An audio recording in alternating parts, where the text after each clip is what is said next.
Caso dos Meninos Emasculados. Uma das páginas mais dolorosas da história do Maranhão. E um marco na luta de justiça e proteção dos direitos da criança no Brasil. Entre 1991 e 2003, dezenas de crianças desapareceram e foram brutalmente assassinadas. Crimes que chocaram a sociedade à época e que trouxeram à tona a necessidade de uma investigação rigorosa e um sistema de proteção mais robusto para nossas crianças.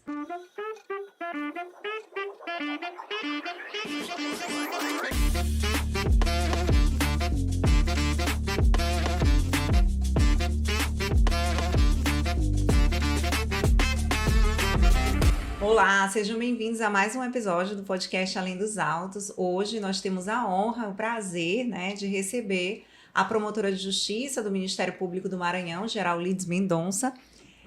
Seja bem-vinda, Gerallides. Doutora Gerallides, ela participou ativamente das investigações do caso dos meninos emasculados aqui no Maranhão. Foi um caso que teve muita repercussão nacional e internacional também. E nós vamos hoje conversar um pouquinho desse caso, para a gente poder compreender. É um caso complexo, então pode ser que a gente avance, tenha que dividir em 2 episódios para poder manter a estrutura do nosso podcast, mas vamos aproveitar ao máximo esse momento aqui com a doutora Gerallides. Então, Gerallides, para iniciar, eu queria te perguntar que você contextualizasse o caso dos meninos emasculados, o que significou esse caso e como foi que você se envolveu nessa investigação. Lícia, Rotondo, Érica, primeiramente, muito obrigada pelo convite de participar deste programa, Além dos Autos, mas eu quero dizer de antemão que tudo que eu vou falar está nos autos, na verdade, e fui parte da investigação do caso dos meninos emasculados do Maranhão. Era 1991. 1991 eu era estudante de Direito da Universidade Federal do Maranhão e, como qualquer cidadão, qualquer cidadã, não pude deixar de contemplar pelos jornais, de forma atenta e até mesmo em outras ocasiões, talvez displicentemente, a notícia do achado de cadáveres de meninos emasculados, visivelmente emasculados, mortos brutalmente na capital, na Grande São Luís do Maranhão. Em 1995, eu entrei no Ministério Público e, em 2003, eu fui chamada para fazer parte do GECOC, hoje GAECO, na época, Grupo de Combate às Organizações Criminosas. E aí a saga começa. Tu disse que estava na faculdade ainda. Quais eram as informações que chegavam na mídia naquela época? As informações que se tinha naquela época eram fotografias de achado de corpos de meninos mortos, principalmente nas áreas de Passo do Lumiar e São José de Ribamar, e meninos com uma característica muito bizarra depois da morte, que era justamente a emasculação, que era a retirada da genitália, né? E, normalmente, essa retirada da genitália era com um instrumento cortante. Tu disse que começou em 91 e 2001, já estava no Ministério Público, estava no GECOC, aí começaram as investigações. O que demorou tanto tempo no Maranhão para se iniciar essa investigação mais aprofundada? Na verdade, na época, quando os corpos eram achados, havia a instauração de inquéritos policiais pela Polícia Civil. E chama a atenção que, inicialmente, o delegado Firmino Sodré, e eu encontrei essa reportagem no Jornal Pequeno, quando ele acha o 4º menino, ele diz: mais uma vítima do tarado estripador. Essa ideia inicial de que era uma só pessoa, ela foi visualizada pelo delegado Firmino Sodré. Mas depois, outras autoridades se sucederam na presidência dos trabalhos. E aí, embora os achados, embora os cadáveres guardassem semelhanças em termos de emasculação e lesões com outros, passou-se a adotar a ideia de que cada um tinha uma autoria diferente. E na sucessão das investigações, muitos inquéritos voltavam para a instância investigativa, porque o Ministério Público não tinha elementos convincentes para denunciar aquele apontado como autor, ou então teve pedido de arquivamento porque não tinha nem alguém que se apontasse como autor, e apenas um deles, na verdade, 2 deles, que foram os casos de Júlio César e o caso de Nonato Alves, que já tinha uma denúncia em andamento e tinha, inclusive, uma condenação, que era a condenação de Robério Ribeiro Cruz. O caso do Bernardo, que foi o Bernardão que foi acusado, ele foi absolvido no júri. E o caso do Jailson Viana, que era o Erismar e outros 2 vigias na época da área da Indaiá, eles foram soltos porque eles estavam presos há 15 meses, quando veio a confissão de Chagas, inclusive confessando o crime de Jailson Viana. Então, o que começou a se suceder nas investigações iniciais é que para cada Mateuzinho havia um pai diferente. Mas o que não se tinha naquela época? Não se tinha a expertise, não se tinha a experiência de tratar com uma só pessoa praticando crimes com tanta brutalidade, com tanta barbaridade e com o perfil de vítima, criança e adolescente. Criança de 8 anos de idade e até mais ou menos 15 anos de idade, que era a faixa etária eleita para as mortes. General Lides, tu falaste aí que havia vários inquéritos policiais instaurados, né, como se fossem autores diferentes, né? E falaste que nessa época tu integravas o GECOC, quando eu entrei no Ministério Público ainda era GECOC. E por que o GECOC entrou nessa investigação, considerando que ele é um grupo para investigar organizações criminosas? E, né, até então eram crimes imputados a pessoas diferentes. Como foi que o Ministério Público entrou e tu entraste na investigação enquanto GECOC? Muito bem. Em 2003, o então Procurador-Geral de Justiça me convidou para fazer parte do GECOC. Janeiro de 2003. Mas o que nós já tínhamos em relação a esses crimes? Nós já tínhamos, enquanto pacto federativo, nós tínhamos a responsabilidade perante a Comissão Interamericana de Direitos Humanos para responder a 2 denúncias que já tinham sido formuladas contra o Estado brasileiro. E as denúncias foram feitas pelo Centro de Defesa Padre Marcos Passerini e pelo Centro de Justiça Global. As denúncias diziam respeito ao caso do Ranier Silva Cruz. O Ranier foi o primeiro menino a ser encontrado em 1991. Ele foi encontrado em 17 de setembro de 1991. Isso no Maranhão? No Maranhão. E o caso do Hermógenes e do Eduardo, que foram encontrados em 2000, mortos na mesma oportunidade. Esses 2 cadáveres foram encontrados Também juntos.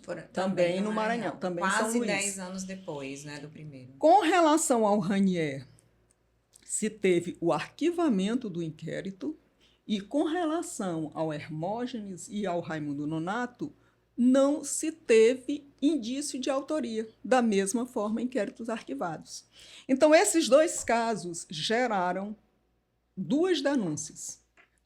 A denúncia específica que nos levou a entrar enquanto grupo foi a denúncia do caso Ranier Cruz, a 12.426. Era o número da nossa denúncia. Não era realmente, não se tinha a notícia de que poderia se tratar de uma organização criminosa. Como eu disse anteriormente, para cada assassinato já se tinha uma autoria diferente, um suspeito diferente. Não uma autoria, mas um indício. Né? Nós estamos falando de indício de autoria, que fique bem claro. Então, o procurador-geral viu que a complexidade, o procurador-geral de então viu que a complexidade do caso, o número de vítimas. Qual era o número de vítimas? O número de vítimas até esse momento, nós estávamos com 19 vítimas. Então, tudo isso ensejava que se fizesse uma força-tarefa para reinvestigar, para pegar tudo do começo, para reinvestigar os fatos. Claro que partindo, né, reunindo aquilo que já tinha se colhido. E aí, né? nesse momento, foi nesse momento que tu entraste. É neste momento que o grupo todo entra. O grupo todo entra. Todo o GECOC, que na época tinha o doutor Aquino, o doutor Agamenon Batista, o doutor Marco Aurélio, a doutora Adélia e eu. Éramos 5 Sim. na época. Geralmente, E na época todos nós entramos. infelizmente, acontece muito de acontecer o crime, a gente não conseguir a autoria, ou às vezes não consegue chegar numa investigação aprofundada. Mas o que é que levou o Estado a ser denunciado por conta desses casos? Porque tu falou que tinham indícios de outras pessoas. Então, em tese, não havia uma omissão porque estava sendo investigado. Não se estava conseguindo encontrar a autoria devida. Mas o que é que motivou essa denúncia do Estado brasileiro? Olha, veja bem, alguns casos era apontada uma suposta autoria, mas teve casos que nem isso. Né? Não, teve casos que não tinha nem essa suposta autoria. Simplesmente os corpos foram achados e não tinha essa suposta autoria. E mais, continuavam a acontecer. Sim. Nós não tínhamos encontrado no ano de 2003, no ano em que eu entro, não tínhamos encontrado corpos, mas nós tínhamos notícia de desaparecimentos. Notícia de desaparecimentos, e quando se consultava a família, não havia retorno, não havia mais notícia. Né? Então, havia toda uma situação em que havia um clamor público, além da necessidade realmente de se reprimir a prática, de se investigar, de se levar à justiça e de se punir o autor do fato. A barbaridade era muito grande, então isso assustava muito. Né? E as notícias, na época, nós não tínhamos o WhatsApp, não tínhamos rede social, mas nós tínhamos os jornais, tinha a televisão dizendo encontraram mais um corpo em tal lugar, encontraram mais um corpo em tal lugar, com sinais esses, com sinais aquele. Então, já se tinha, na verdade, um clamor social muito grande, um clamor público muito grande para que se realmente impedisse, para que se pusesse um fim nessa saga assassina que vinha se desenvolvendo aqui em São Luís. Nesse momento que se formou essa força-tarefa, vocês já tinham agora, em 2003, noção de que se tratava de uma só pessoa? Então, nós tivemos algumas linhas de investigação. Né?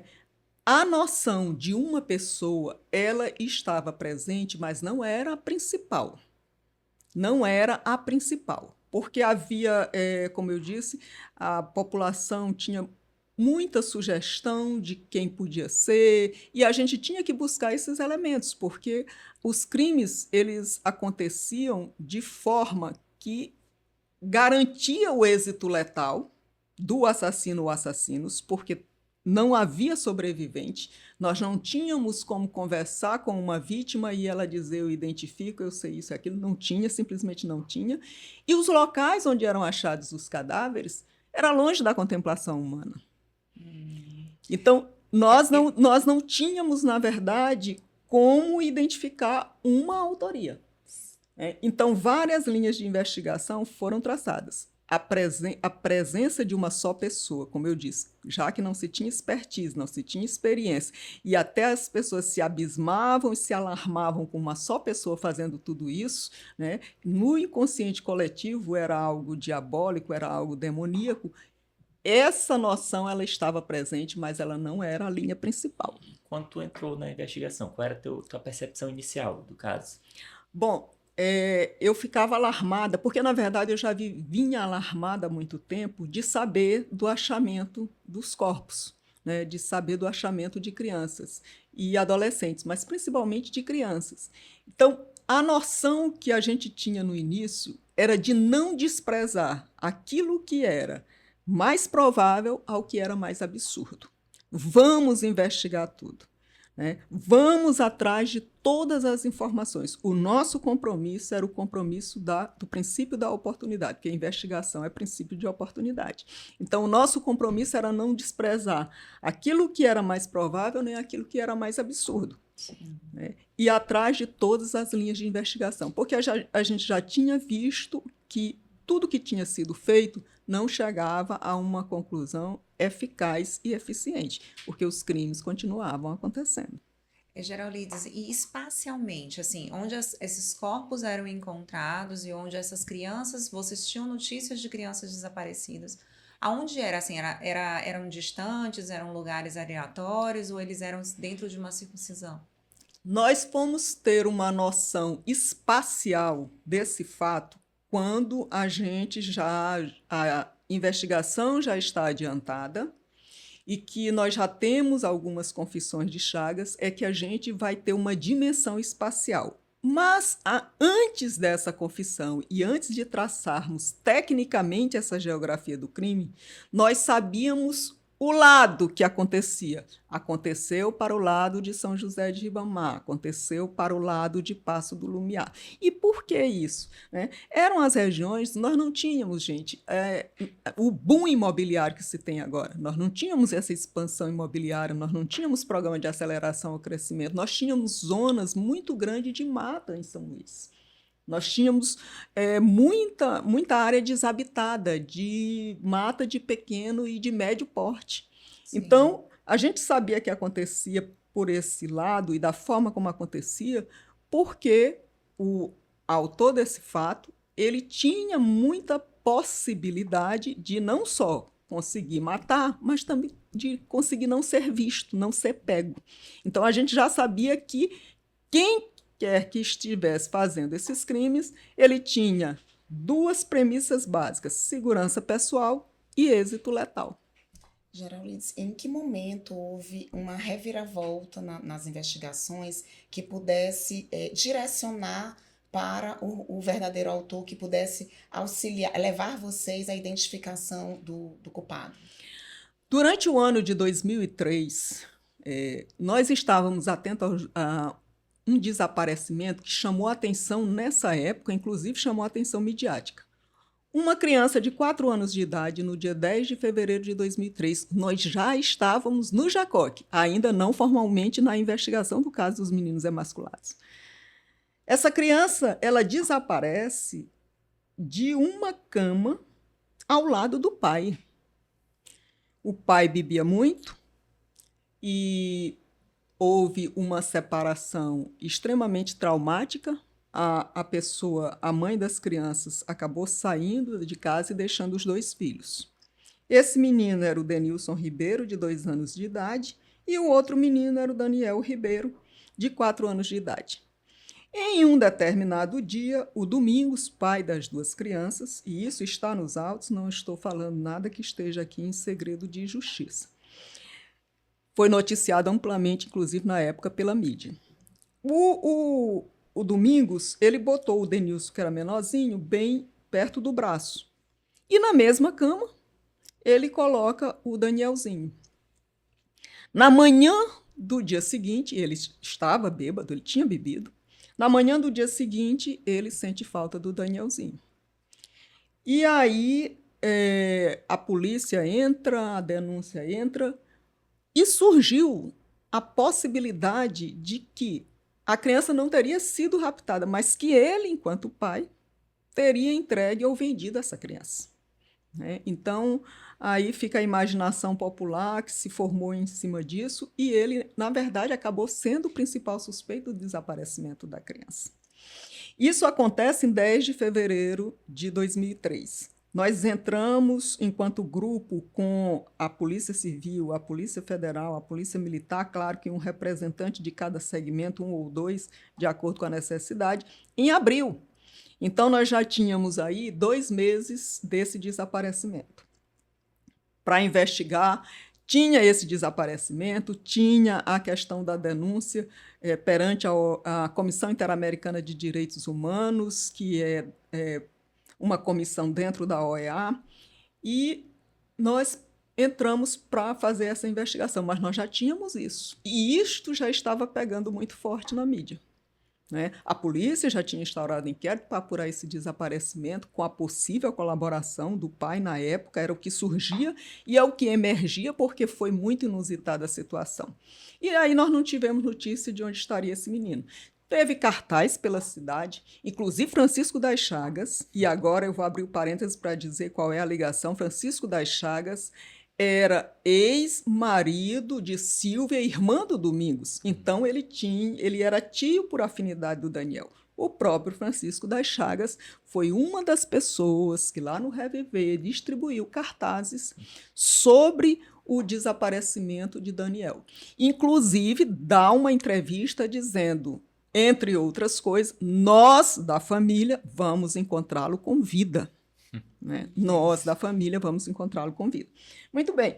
Então, a gente dá sequência na investigação durante todo esse ano, começa a confeccionar autos de desaparecimento para aqueles desaparecidos, e Daniel já faz parte desses autos de desaparecimento, e começa também a reunir todos os inquéritos que foram instaurados, os laudos de exame cadavérico descrevendo as lesões, quem eram os meninos, a família, onde morava.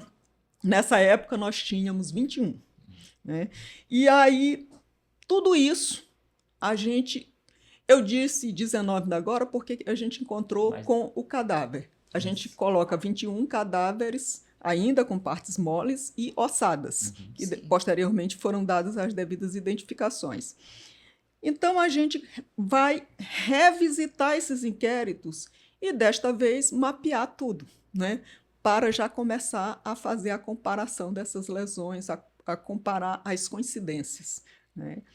E a gente fazendo esse trabalho todo, atento a esses desaparecimentos, acompanhando esse desenrolar do caso Daniel e fazendo também esse trabalho. Fizemos interceptações telefônicas. Em uma das linhas de investigação, nós fizemos 4 interceptações telefônicas, acompanhamos essas 4, pedimos e acompanhamos essas 4, que não rendeu absolutamente nada, mas, como eu disse, nós não desprezamos o mais provável ao mais absurdo. Então, nós fizemos todo o trabalho para encontrar e descartar quem não tinha nenhuma responsabilidade sobre esse fato. Então, nós fomos atrás de tudo isso. Então, esse ano de 2003, ele, na verdade, é recheado por todo esse trabalho de busca, esse trabalho de análise, esse trabalho de instauração de autos de desaparecimento, esse trabalho de visitas às instituições. Fomos aos juizados de menores para saber se houve alguma notícia de retorno, porque a gente tinha que buscar as instituições que resguardavam essas notícias. Né? Nós tínhamos que ir atrás das instituições. Durante essas investigações, aconteceram outras mortes? Então, quando chega em dezembro de 2003, a gente estava sempre continuando com as interceptações, continuando com as análises, porque era muita coisa, né? Então a gente se dividia para fazer essa análise, reanalisar, relatar. Né? Nós tínhamos que começar a documentar tudo isso. Nós ficávamos atentos aos desaparecimentos. E quando acontecia o desaparecimento, nós procurávamos a família para saber se retornou, por onde passou, com quem saiu ou se não havia retornado. Chega em dezembro de 2003, no dia 6 de dezembro de 2003, é noticiado, inclusive pela televisão, o desaparecimento do adolescente Jonathan Silva Vieira. 6 de dezembro de 2003. E aí a gente se liga, né? A equipe já estava junto, a equipe, olha, desapareceu o menino do Jardim Tropical. Bom, Jardim Tropical é a área, né? É a área próxima. Vamos ficar atento, todo mundo ficando atento a isso. Claro que a gente preservava as circunscrições das delegacias, né? Nós éramos uma força-tarefa, a gente investigava um caso que podia estar em várias circunscrições e com várias atribuições de outros representantes do Ministério Público, com várias competências jurisdicionais, então a gente respeitava tudo isso e ficava sempre atento aos desaparecimentos. E aí desaparece o menino Jonathan Silva Vieira no dia 6 de dezembro de 2003 e nós nos conectamos, né? E dissemos, olha, vamos instaurar esse auto de desaparecimento, vamos ver se esse menino retornou. Esse menino não retorna. E lá para as 4 horas da tarde, a irmã dele, a mãe procura, ela disse, não, ele saiu. Ele saiu para tirar a Jussara com Chaguinha da Zé Reinaldo. A vila, a invasão Zé Reinaldo Tavares, perto do bairro Jardim Tropical. Ele disse, não, ele saiu. E ele foi tirar a Jussara.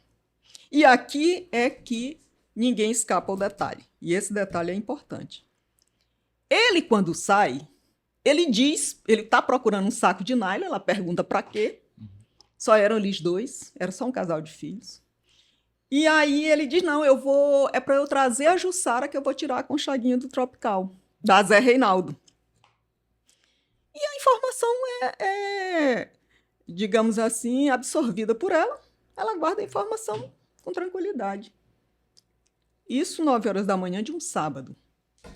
Ele não retorna até as 4 da tarde. Quando a mãe chega do trabalho, a mãe se preocupa e começa, e ela diz, não, ele foi. E aí elas vão para a casa de Francisco das Chagas, na Zé Reinaldo Tavares. Ele era conhecido lá como Chaguinha. Quando chegam lá, ele não está em casa. Mas aí elas conversam ali na redondeza, né, nos vizinhos. E aí, quando ele chega, que os vizinhos avisam que ele está sendo procurado, ele vai lá na casa. Na casa dela. Ele vai na casa dela e diz que ele não tinha responsabilidade nenhuma pelo menino, que o menino não saiu com ele e que se ela continuasse assim, insistindo, ele tenta logo inibi-la. Ela seria processada. Mas aí ela com a mãe vão para a delegacia da Cidade Olímpica. E aí contam lá tudo que ela sabe, ela insiste que o irmão dela disse que ia tirar Jussara com Chaguinha da Zé Reinaldo. E aí ela é ouvida pelo doutor Sebastião Uchoa, pela delegada Edilúcia, e na noite desse dia ele é convidado a esclarecer fatos. Eu vou dar uma parada para os senhores. E qual foi a primeira versão dele, quando ele foi prestar esclarecimentos? Quando ele foi prestar esclarecimento, ele inventou atividades que, teoricamente, preencheram todo o dia dele. E aí a gente começa a ver, num homem mediano, uma pessoa que tinha uma escolaridade básica e uma escolaridade que lhe permitia conversar, que lhe permitia ter uma certa expertise para o que ele fazia, ele sabia como fazer. Uhum. Então, ele dá atividades. Eu fui às 9 da manhã na mercearia de seu fulano, eu comprei isso e fiz o meu café. Quando deu tal hora, eu fiz. Mas ele preencheu todo aquele dia com atividades. Portanto, ele não poderia ter saído com o menino Jonathan. Acontece que os delegados começaram a perguntar mais. E durante essas perguntas, ele disse que ele era tio do Daniel. Bom, tem um menino desaparecido e uma irmã insiste que o menino deu a informação de que saiu com ele. Tem outro desaparecido, que é o Daniel, que ninguém acha. Sim. E aí, de onde é que você veio? Ele veio de Altamira do Pará. Ele não era de Altamira, ele foi criado em Altamira, porque ele nasceu no Maranhão, em Corrente, em Caxias, e foi para Altamira ainda pequeno e ficou toda a adolescência e parte da idade adulta em Altamira. Até então não se tinha informação de que ele era parente ou próximo desse Daniel. Até então... Não fazia uma ligação. Não se fazia ligação, ele era. A família sabia, a família não tinha nenhuma desconfiança, então ele era, todo mundo sabia. Os órgãos de investigação não tinham. É nesse momento que ele em mesmo que ele dá informação. porque ele quis ser convincente, né? Eu estou tão aqui que eu não vou nem negar isso. Ele quis ser convincente e ele sempre quis ser convincente todas as vezes que nós falamos com ele. E nesse momento que ele fala que ele veio de Altamira? Porque o delegado começa a historiar a vida dele. Pergunta de onde você é. Na verdade, ele não fala espontaneamente. Sim. O delegado começa a instigá-lo, né? Você veio de onde? A história de vida. Procurar a história de vida, morou onde? E aí ele narra, né? Ele veio de Altamira, isso, e vai contando, né? Mas ele conta uma história de vida que, embora essa história de vida esteja para a gente, enquanto mecanismo de investigação, esteja conectada com outros fatos, ele conta como uma pessoa normal. Como alguém que, coincidentemente, veio de Altamira, onde lá aconteceram os crimes. Coincidentemente, Jonathan está desaparecido. Coincidentemente, a irmã dele disse que ele saiu comigo. Coincidentemente, eu sou tio de Daniel, que também está desaparecido. Era coincidência demais para serem desprezadas. No entanto, não havia um elemento de convicção que pudesse fazer com que se desse um flagrante. Porque, nesse momento, seria um flagrante. Sim. Bom, está desaparecido, isso aqui foi encontrado com você, soubemos que o menino está morto, flagrante. Não tinha dado nem 24 horas, foi na noite do dia 6 de dezembro. Mas não se tinha isso. Só né? tinha indícios Tinham elementos demais de coincidência, mas não se tinha algo. A fala da irmã que insistia, mas ela insistia pelo que o irmão dela disse, ela mesma não viu. E qual foi o ponto de mudança que fez ele perceber o que principal? foi a chave? Na verdade, e aí essa é uma dedução minha, né? Ele é liberado. Ele dá esse depoimento e ele é liberado na madrugada, na noite desse dia, na verdade, ainda. Ele dá o depoimento foi longo, mas ele foi liberado. E isso no dia 7, né? No dia 8, e aí eu soube disso depois, ele vai à Defensoria Pública e pede um advogado para justamente processar a família do Jonathan. Né? E, coincidentemente, eu não tenho procuração para dizer isso, mas eu soube depois, na época, o defensor público era nosso colega, hoje promotor de justiça, o Fred. O Fred foi que me contou. Fred Bacelar foi que me contou essa história posteriormente, depois que eu estava expondo o caso em uma determinada reunião no Ministério Público. E isso foi bastante curioso, porque eu mesma só fui saber depois da saída dele. Né? Mais uma forma de tentar intimidar a veemência e a persistência da família do Jonathan, principalmente na pessoa da Rejane Vieira. Era uma menina de 16 anos, né, na época. Bom, e ele é solto, né? Ele não estava preso, na verdade ele é liberado, termina o depoimento, ele é liberado. Então nós temos aí o dia 7, o dia 8, o dia 9. Mas os indícios eram fortes demais para serem desprezados, para serem ignorados. Então, o doutor Sebastião Uchoa pede uma temporária para ele. Não tínhamos encontrado o Jonathan, nem vivo nem morto, não tínhamos encontrado nada. Pede uma prisão temporária. E aí, nessa prisão temporária, aí a gente já pede a acomodação de Chagas na Delegacia de Homicídios, aqui no Retorno do Olho d'Água, porque quando a temporária sai, ele já é preso e já fica aqui à nossa disposição. E, claro, as especulações aumentam porque era coincidência demais, era muita coincidência. Então, a gente já começa a trabalhar no sentido de tentar achar Jonathan. No sentido de tentar achar Jonathan. Ou indícios de Jonathan, né? Ou indício de Jonathan. Era o mais recente. E era por onde a gente precisava agora começar a tentar realmente ver se ele era o autor de Jonathan e, dadas as coincidências, ver se ele não tinha implicação com os demais casos. Sim. Geraldes, quando tu falaste aí que ele falou que ele veio de Altamira, aí tu falaste que lá em Altamira também tivemos casos na mesma época. Nós já sabíamos, jornalisticamente, nós já sabíamos, né, que havia muitos casos em Altamira. Nós já sabíamos que se assemelhavam bastante com os casos do Maranhão. Nós já tínhamos, né? Tanto é que uma das linhas de investigação, e aí eu vou colocar isso aqui, era justamente para saber se as pessoas que estavam sendo apontadas como autores de Altamira, de certa forma, não teriam feito isso no Maranhão, né? E que aí a gente viu que nem aqui, na época que aconteceram, eles não estavam aqui, eles estavam aqui. Né? Mas também tinha, como eu disse, nem a situação mais provável, nem a mais absurda foi desprezada. Sim. Né? Geraldes, ele foi preso na temporária. Né? Nesse momento, ele já confessa? Como é que foi esse interrogatório? Ele foi preso em 10 de dezembro de 2013. Gente, ele está preso até hoje desde essa data. Tá? Ele não foi mais solto. 10 de dezembro de 2003. Fora essas declarações iniciais, sempre houve negativa geral. Nós sabíamos que ele não ia, como a gente não tinha uma prova forte, contundente para jogar, nós sabíamos que qualquer interrogatório, qualquer tentativa de extrair isso dele seria negada. Então, o que cabia à equipe de investigação? Cabia agora trabalhar para conseguir uma prova sólida, para que ele pudesse ser confrontado com uma prova sólida.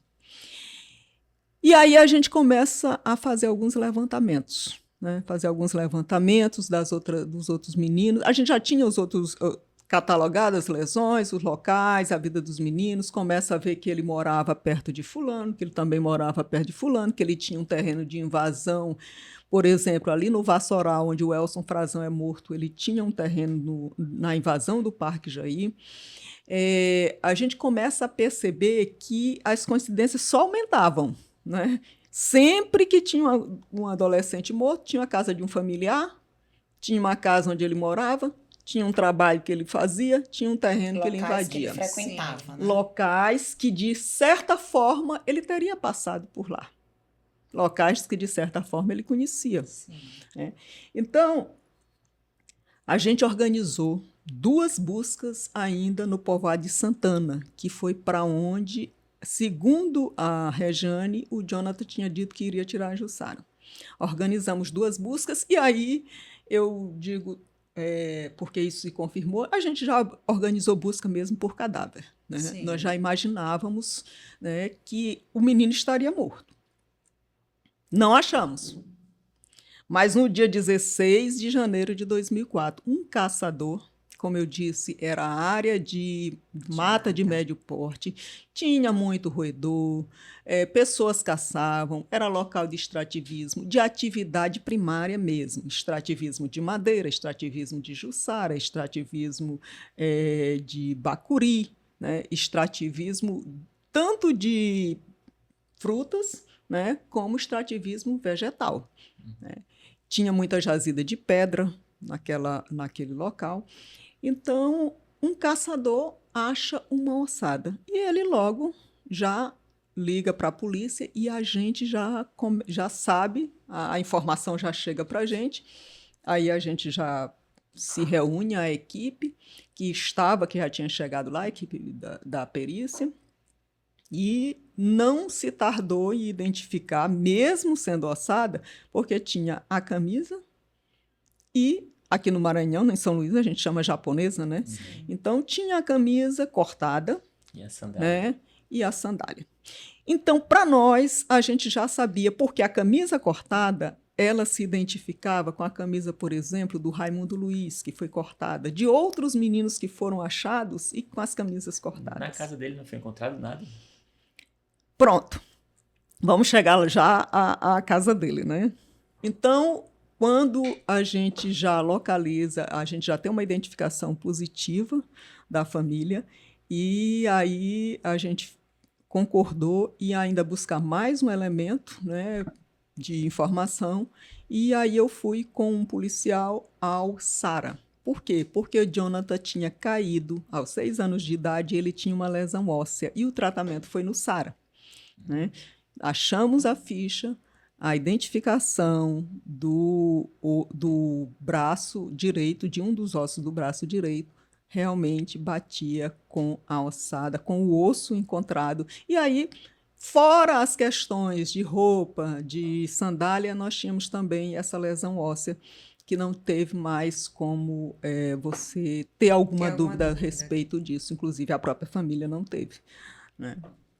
Teve uma identificação biológica ali? Não, do Jonathan nem foi necessário. Né? O Jonathan não foi necessário essa identificação biológica. Disso, né, Felipe até perguntou, né, se foi encontrada alguma coisa na casa. Depois que foi encontrada a ossada do Jonathan, ele está preso.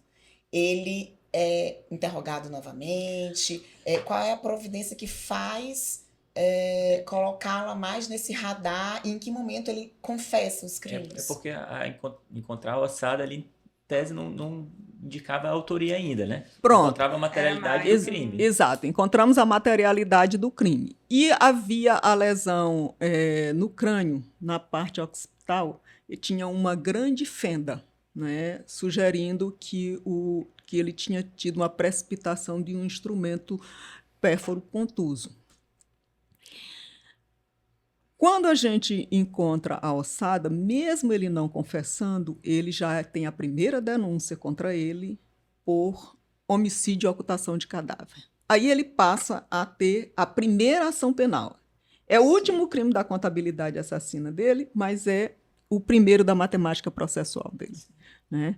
Aí a gente inverte as polaridades, né? Aí, como o Felipe perguntou, nessa época que foi descoberto o cadáver do Jonathan, vocês já tinham ido até a casa dele e todos os outros terrenos? Pronto. Aí, durante esse processo, se faz algumas percepções de remoção. Por exemplo, a bicicleta dele foi localizada, a bicicleta do Jonathan foi localizada.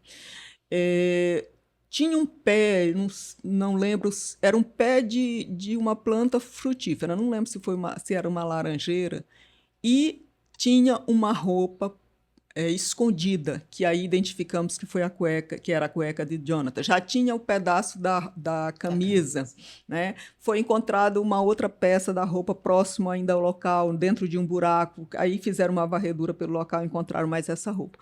Então, uma vizinha teria visto... Isso tudo está nos autos do processo do Jonathan, teria visto ele conduzindo 2 bicicletas, no caso, né? Porque aí o menino também estava de bicicleta. E aí teria visto, mas a gente, num primeiro momento, não encontrou essa bicicleta. Essa bicicleta foi encontrada posteriormente. Então, ele foi interrogado sobre essa morte, já com uma denúncia, né, em andamento, mas ele continua sem confessar a autoria. Ele continua sem confessar a autoria. Já em juízo, ele não confessa a autoria. Em que momento ele começa a confessar? O que aconteceu na investigação para ele começar a assumir essa autoria, inclusive de todos, né, e não só do Jonathan? Bom, como eu disse, nós já tínhamos reunido, já tínhamos remapeado, revisitado aqueles autos investigativos. E outras provas, por exemplo, o achado de um estilingue, que é baladeira, né? Aqui a gente chama de baladeira. Achamos isso dentro da casa dele, porque ele deu permissão para olhar a casa dele, né? Então, achamos essa baladeira dentro da casa dele. Nós já tínhamos visitado o pai do menino Cibá, que dizia que o menino tinha desaparecido com uma baladeira. Então, ele já tinha reconhecido na penitenciária, nós fomos à penitenciária, ele já tinha reconhecido que aquela foi a baladeira que ele ajudou a fazer, a baladeira para o menino. Tá. Só um instante. Foi à penitenciária porque o pai do menino estava preso. O pai de um dos meninos mortos estava preso, que era o Tolentino Maia. Ele era pai do Sebastião, o Cibá, que foi morto em 2000. Então, a gente já tinha isso, a gente tinha outras roupas, né, outros fotos de roupa de outros processos, e aí a gente já comparava, já sabia que a gente já tinha mais ou menos a ideia de que pelo menos 8 daqueles casos era Francisco das Chagas. O que a gente não ligava, não conseguia ligar ainda? O menino do Batatã, porque aí é perto da rodoviária, então ele fugia daquela rota. Então, em que momento ocorreu a morte de Antônio Reis? Era o menino Antônio Reis, que eles chamavam ele de Carrapato. E aí eu tenho uma experiência muito pessoal em relação a Antônio Reis. E isso me choca muito, porque eu lembro do dia da morte desse menino. E eu lembro por via transversa, por via oblíqua, através do irmão dele. Vou abrir esse parênteses para contar isso aqui. Em 1992, eu era estudante, né? Eu fui terminar a faculdade lá pelos idos de 95, mas eu trabalhava com meninos trabalhadores de rua, normalmente a área do Mercado Central. E chega um menino, nós nos reuníamos à tarde dentro do Parque do Bom Menino, era o chamado Núcleo de Assistência à Criança e ao Adolescente, e eram de meninos trabalhadores de rua, meninos que vendiam sacolas, né, que vendiam suquinhos, que vendiam bolos, principalmente no Mercado Central, na área do Mercado Central, eram os meninos trabalhadores de rua. E aí chega um dos meninos, né, eles eram oriundos de Barreirinhas, e ele chega e ele chega muito triste. E eu era uma educadora de rua na época, eu era do projeto de educação de rua. E aí ele chega e diz assim, que ele estava muito triste. E a gente reúne perto dele, ele diz, não, meu irmão desapareceu ontem. Isto era um sábado, o menino desaparece na sexta-feira. Ele não foi encontrado e ele estava muito triste. E aí, mas onde é que ele sumiu?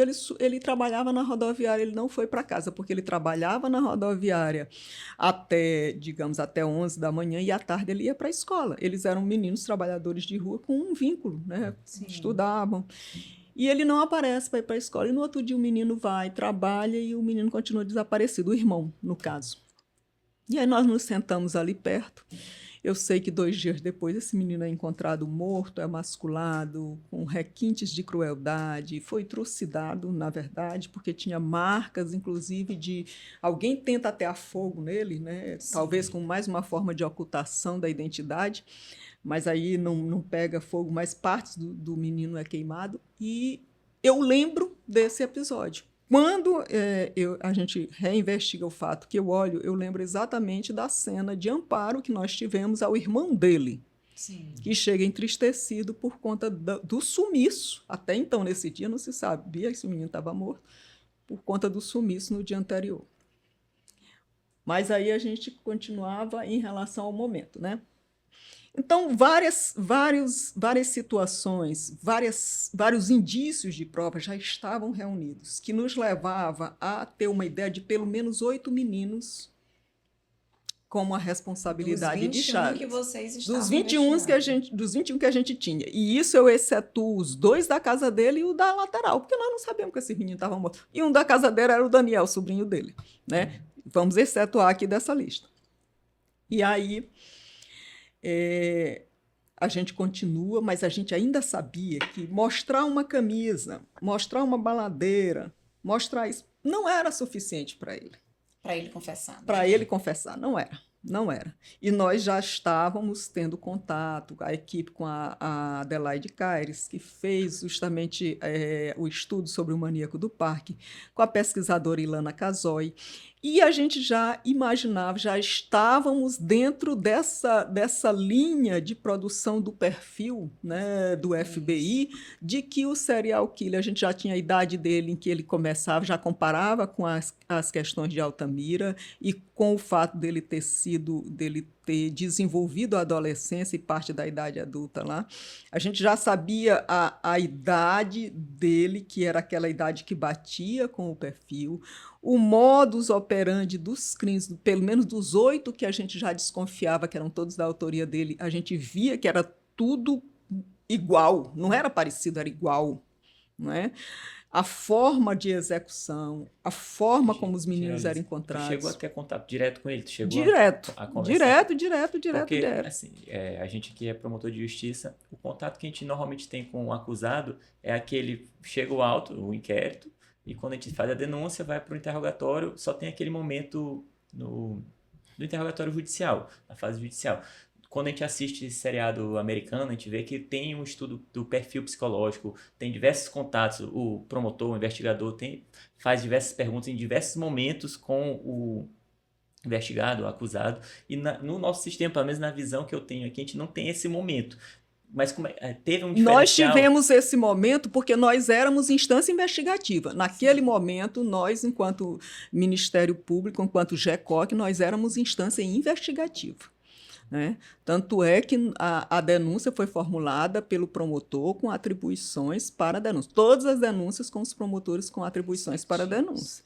Né? Então, naquele momento, nós éramos instância investigativa. Então, como instância investigativa, o contato era direto com os promotores. Inclusive, eu cheguei a tirar 4 fotos dele, mandei 4 fotos para o promotor Edmilson Leray de Altamira, e ele disse, olha, doutora, esse caso, inclusive, a senhora sabe que já está... A gente conversou bastante, né? Eu digo, doutor, porque ele morou no bairro da Brasília, número 5, nós temos os crimes de Altamira, são meninos que estavam próximos, é coincidência demais, é 1 milhão e uma para você ter uma pessoa com esse mesmo perfil, né? E de 2 lugares onde acontecem justamente essas mortes com essa mesma similitude, né? Essas mesmas características dele, qual era o perfil que tu traçou dele?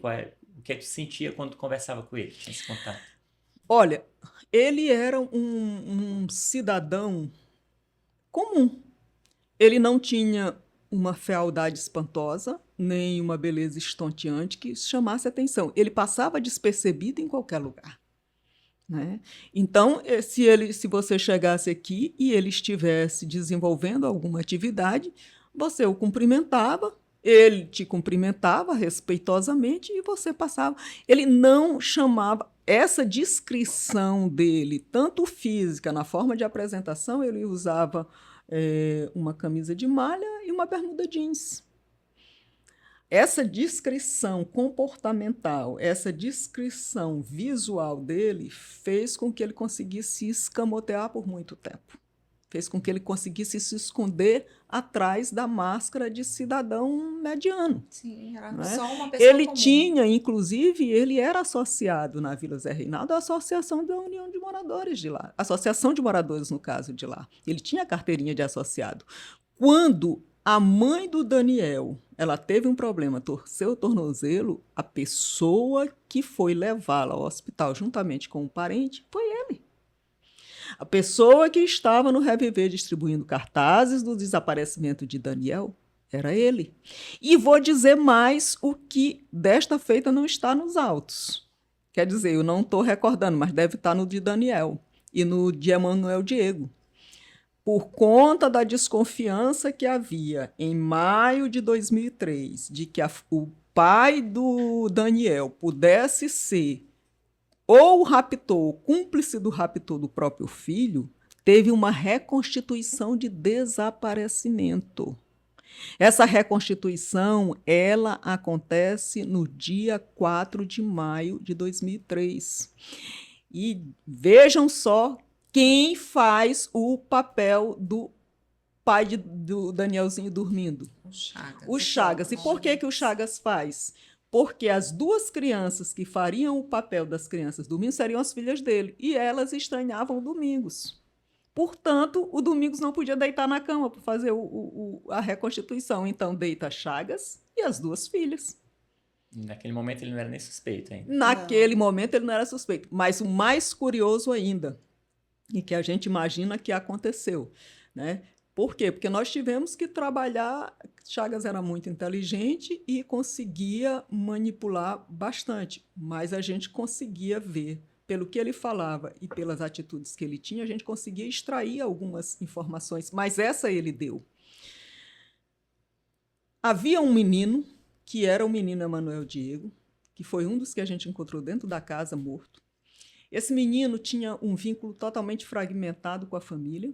Ele era do Parque Vitória, totalmente fragmentado, e ele começou a andar porque o Domingos tinha uma oficina de lanternagem. E ele começou a andar pela oficina já com o Daniel desaparecido. Como ia ter a reconstituição, o próprio Domingos disse, olha, Chagas, dá uma dormida para o Emanuel, porque a polícia já desconfia de mim, dizendo que eu raptei meu próprio filho, ou matei meu próprio filho, ou então vendi meu filho. Se achar esse menino aqui, que não tem vínculo com a família, que está por aqui, menino de rua perambulando, aí mesmo é que vão dizer que eu sou o autor, né, ou do furto, ou do desaparecimento, ou até da morte do meu próprio filho. Dá uma dormida para esse menino na tua casa.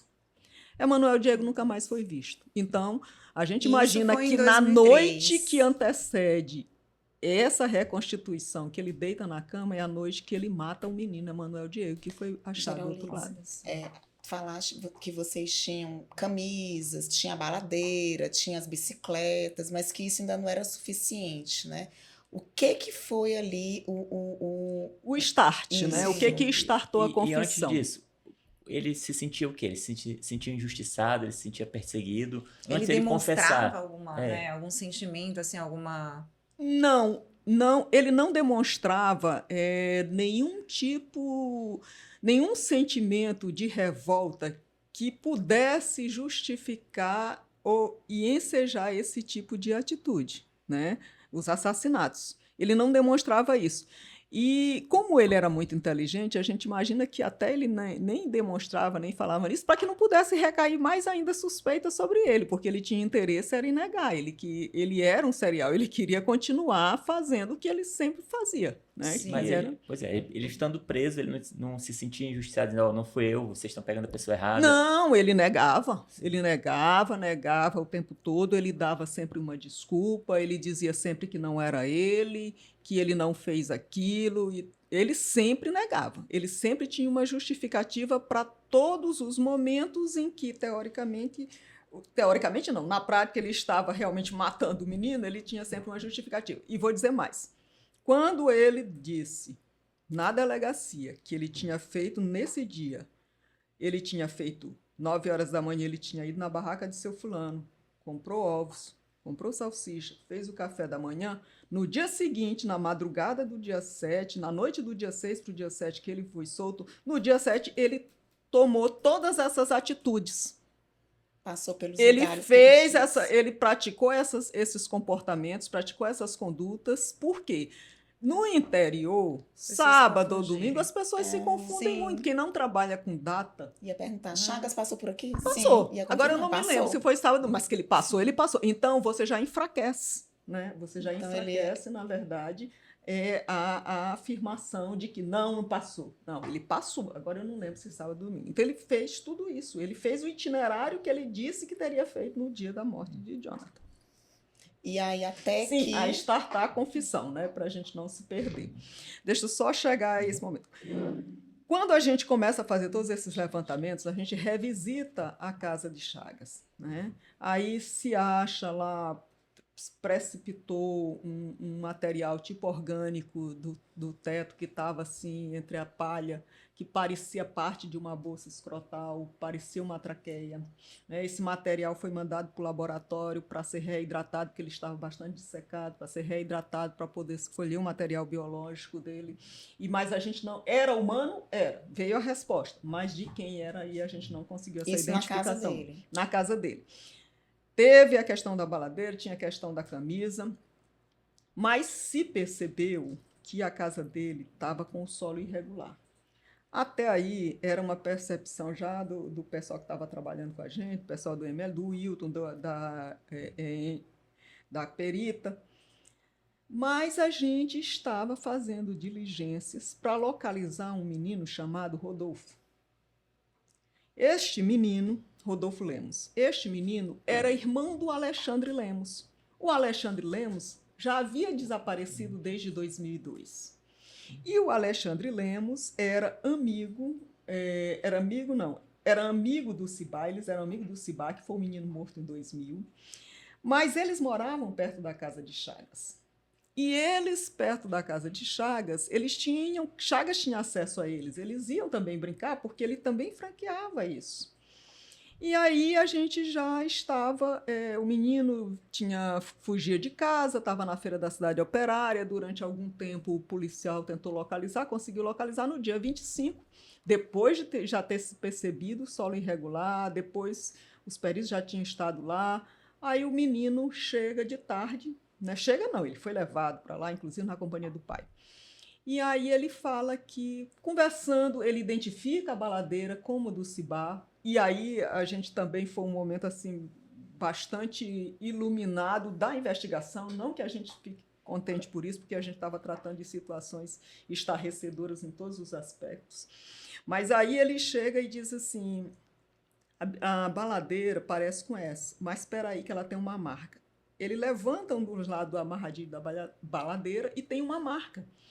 E aí ele disse, não, é a do Cibá, porque nós fizemos isso, se fosse surrupiado, se fosse roubado, não, ele usou essa linguagem, eu estou usando surrupiado, se fosse surrupiado, a gente acharia em qualquer lugar. Aí nós tivemos a certeza de que a morte do Sebastião era iniludível de autoria de Francisco das Chagas, porque só sabia daquilo aquele menino. Nós já tínhamos essa baladeira na mão, nós nunca tínhamos levantado esse amarradilho, né? E quem era que ia saber daquilo? Era quem fez. E onde é que estava aquela baladeira? Foi achada na casa de Chagas, mas ela estaria na mão do Cibá. Como é que ela foi da mão do Cibá morto para a casa de Francisco das Chagas? Aí foi nessa hora que vocês abordaram. Aí o menino vai e diz, a casa dele fede muito. Mas tem um lixão lá perto. Aí nós perguntamos, mas a tua casa também é perto do lixão. Ela fede igual a dele? Aí ele vira e diz, não, porque a dele fede a cachorro morto. Então, nós imaginamos naquele momento que tinha alguma coisa lá dentro em estado de decomposição. Agora, o que era que tinha, quem era que estava lá, isso ninguém sabia. Né? Isso ninguém sabia. No outro dia, no dia seguinte, cedo, estamos lá, todos nós, fomos todos para lá, sem chamar ainda a atenção da própria perícia oficial. Por quê? Porque podia ser que fosse até um animal morto, né, que ele resolveu enterrar, sei lá, na cabeça dele, não sei. Mas aí a gente foi, e os policiais mesmo começaram a cavar. E a 70 centímetros já tiram um feixe de ossos. Por que o feixe de ossos folgado? Porque a matéria orgânica se decompôs, no caso, né? Os tecidos moles, não a matéria orgânica, mas os tecidos moles se decompuseram. E aí, quando sai o feixe de ossos, a gente já percebe que ali eram ossos de perna, né? Eram ossos de pernas. Aí para 70 centímetros, e por isso o mau cheiro exalava muito. E aí se percebe que eram humanos. E aí já se chama a perícia oficial, os bombeiros também para ajudar na escavação. Terminam de cavar o crânio, ainda tinham uns cabelinhos, a gente não sabia quem é, mas sabia que era um menino grande, né? Não era uma criança, já era um menino bem grande, já era um adolescente. E aí começa a escavar, separa, cavou todo, pronto, já temos um aqui. Cava-se do outro lado, do esquerdo, nada. Cava-se na frente, está lá um saco de nylon com a boca amarrada. Na hora que se abre, está a camisa da criança, massa cefálica, o cabelo e uma camisa de Chagas junto. E aí, de longe, aí já tinha muita gente, né? Nessas alturas do campeonato, a gente já tinha chamado também a ajuda do choque na época para fazer a contenção. E de longe o pai vê, o Domingos vê e já sai gritando, porque já reconhece a camisa de Daniel, né? Então ali não se tinha dúvida, mas nós não sabíamos ainda quem era o menino do lado. Quando a gente chega na delegacia nesse dia, vamos conversar, porque a gente sabia que ele tinha televisão, a gente sabia que ele estava tendo acompanhando parcialmente conhecimento do que estava ocorrendo. E aí os outros presos, tinha presos também, era custódia na época, e os outros presos começaram, olha, Chagas, tem corpo dentro da tua casa. E começaram aquela brincadeira dentro das outras celas, que ele não ficava junto com os outros presos. E aí ele ainda tenta dizer, né, para a gente, num primeiro momento, que foi um cemitério clandestino, que ele construiu a casa num cemitério clandestino. Nós tínhamos uma conta de luz, sabíamos que ele estava lá há 5 anos. Olha, Chagas, a perícia vai ver que esses corpos estão há menos de 1 ano. E você está aqui há 5. Então, você não pode ter sido feito. Você fez da sua casa um cemitério clandestino, mas não foi feito em cima de um cemitério clandestino. Ele resiste. Essas roupas. Aí estendemos as roupas que foram encontradas com as ossadas, estendemos as roupas, essa roupa não são tua. Aí ele, na oportunidade, ele me chama. Aí ele identifica, né, para a equipe, ele identifica o Emanuel Diego, que era o menino do lado. Quando chega na hora do Daniel, por se tratar de uma pessoa da família, aí ele para e, na oportunidade, ele me chama e pede para que fosse garantida a segurança das filhas dele, as 2 meninas. E aí nós entramos em contato com o Dr. Márcio Tadeu, que fez absolutamente todo o link para que isso acontecesse. E garantiu mesmo, institucionalmente, contato com as outras instituições, isso já de noite, né? O procurador-geral, na época, doutor Nonato, e todo mundo apoiando, quando ele disse ok, aí, Chagas, ok, vamos falar desse menino. Ele começa a chorar e tal, mas aí ele disse que é o Daniel, nós já sabíamos que era, e aí ele disse que era o Daniel, aí ele vai contar. E aí ele quebra, na verdade, ele sabe que a casa caiu, esclarecemos para ele quanto tempo de prisão ele teria, né, já de plano, porque ali nós já dissemos qual era o limite máximo, que tipo de crime era aquele. E nesse momento ele fala dos 21, ele fala dos 8... Aí ele começa a falar paulatinamente. Ele vai fazendo uma confissão por mês. Um menino no lugar tal, aí ele dá todas as características, a gente só olha na lista, porque a gente não deu essa lista para ele. Nós não podíamos induzir. Nós queríamos que fluísse. Nós já tínhamos muita coisa ali, né? Nós tínhamos muita coisa, mas nós queríamos que fluísse. E aí ele falava, eu tinha um menino em lugar tal. Quando ele começa, e a gente já tinha feito todo esse trabalho de coleta, de reunir dados, de catalogar, aí a gente ia aqui olhando, não dizíamos o nome. Se ele se lembrasse, a gente... isso está nos depoimentos, constava nos depoimentos, mas se ele não lembrasse, ele dava todas as características e aí a gente já sabia de quem se tratava. Quando terminou a lista, ele disse, mas não é só essa lista, tem mais. E aí nós imaginávamos que tinha nos autos de desaparecimento, porque inclusive os dois, o Daniel e o Manuel Diego, eles faziam parte de autos de desaparecimento, não faziam parte daquela lista inicial de morto emasculado. Então, ele confessou no total quantos? Ao todo, na Ilha de São Luís, ele confessa 30 homicídios. E a sequência dessas confissões, os detalhes que ele traz em cada confissão, nos fazem sair do papel e entrar nessa dinâmica para ver a história que ele está contando. E aí passamos a entender muitos dos detalhes que, a princípio, a gente não entendia e começa a entender a partir do momento em que ele começa a ilustrar, justamente na recognição visuográfica do fato. É muito interessante cada confissão, porque elas nos trazem realmente o convencimento, a partir dessa linha de investigação, do que, na verdade, aconteceu em cada caso. Pronto, então, Gerallides, a gente vai encerrar o nosso episódio por hoje e vamos continuar com o próximo episódio para a gente tentar retratar mais fielmente todos destrinchar melhor, né, essa investigação realizada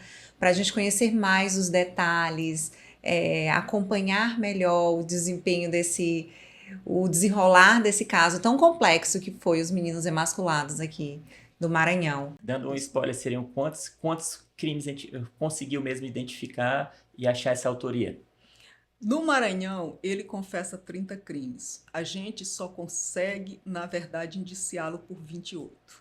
Mas, como eu disse, no detalhe das confissões, a gente consegue entrar na mente do assassino, na mente do serial, e consegue estabelecer como a forma, o modus operandi e a assinatura do crime, como aconteceu. Eu queria aproveitar e falar que esse caso dos meninos emasculados foi documentado pelo Ministério Público do Maranhão no livro chamado Caso dos Meninos Emasculados do Maranhão.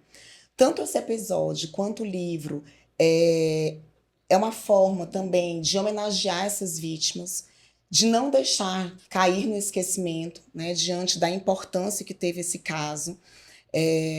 E nós queremos aqui que as pessoas que tenham interesse, curiosidade, essa publicação está na página do Ministério Público do Maranhão, dentro da memória institucional, e é importante que a gente tenha essa memória institucional, porque nós vamos falar no outro episódio, a partir desse caso, a partir da denúncia na OEA, a proteção de crianças e adolescentes no Maranhão, ela se fortaleceu a partir desse caso, e tudo isso está nesse livro, Caso dos Meninos Emasculados, que vocês podem encontrar no site do Ministério Público.